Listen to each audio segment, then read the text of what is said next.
அரியலூர் மாவட்டம் கங்கை கொண்ட சோழபுரத்தை தலைநகராக கொண்டு ஆட்சி செய்த மாமன்னர் ராஜேந்திர சோழனின் பிறந்தநாள் விழா கோலாகலமாக கொண்டாடப்படும் இவ்வேளையில் அவர் தனது தலைநகருக்கு நீர் எவ்வளவு முக்கியம் என்பதை உணர்ந்து இரு பெரும் ஆறுகளை இணைத்து உருவாக்கிய சோழகங்கம் என்ற ஏரி குறித்து விரிவாக பார்க்கலாம்.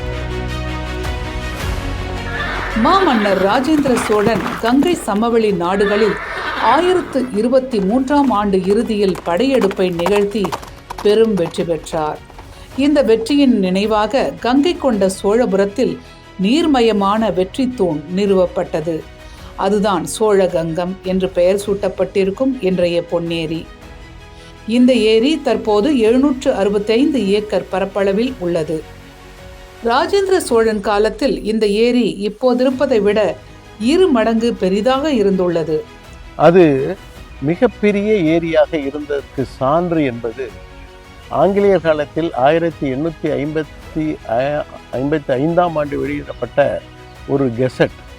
அந்த கெசட்டில் ஆங்கிலேயர்கள் என்ன பதிவு செய்கிறாங்கன்னா, ஒரு மிகப்பெரிய ஒரு ஏரி இருக்கிறது, அது இந்தியாவிலேயே ஒரு மிகப்பெரிய ஏரியாக தோன்றுகிறது, அதனுடைய கிழக்கு பகுதியிலுடைய கரை 16 மைல்கள் உள்ள நீளம் கொண்டதாக இருக்கிறது, அதற்கு நீர்வரத்து என்பது கொள்ளிடத்திலிருந்து வந்திருக்கிறது, அந்த நீர்வரத்து வாய்க்கால் 60 மைல் நீளம் கொண்டதாக இருக்கிறது, அப்படிப்பட்ட அந்த நீர்வரத்து வாய்க்கால் அந்த குளத்தினுடைய அந்த ஏரி மிகப்பெரிய பேரேரியினுடைய தென்பகுதியில் இணைகிறது என்றும், மற்றொரு வரத்து வாய்க்கால் வெள்ளாறிலிருந்து வந்து அந்த பேரேரியினுடைய வடக்கு பகுதியில் நுழைகிறது என்றும் பதிவு செய்ததோடு, அந்த பெரிய வாய்க்கால்களுடைய தடங்கள் இன்றும் இருக்கிறது என்பதை பதிவு செய்கிறார்கள்.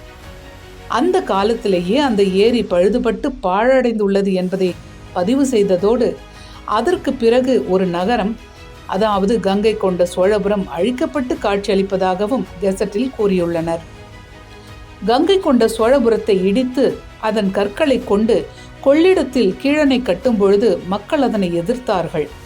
அவர்களுக்கு சோழனின் நீர் மேலாண்மை முக்கியத்துவத்தை கூறி போராட்டத்தை முடித்ததாக கெசட்டில் பதிவிடப்பட்டிருக்கிறது.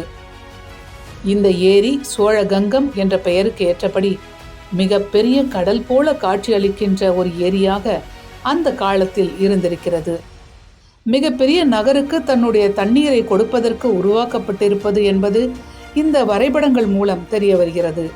இந்த சோழகங்கம் என்ற ஒரு பேரேரி உருவாக்கப்பட்டு இந்த சோழகங்கத்தில் இருக்கின்ற இந்த வரத்து வாய்க்கால் மூலம் உட்கோட்டை என்று சொல்லப்படுகிற 1200 ஏக்கர் அளவில் அமைந்திருக்கிற இந்த அரண்மனை பகுதியினுடைய அகழிகளை நிரப்புகிறது.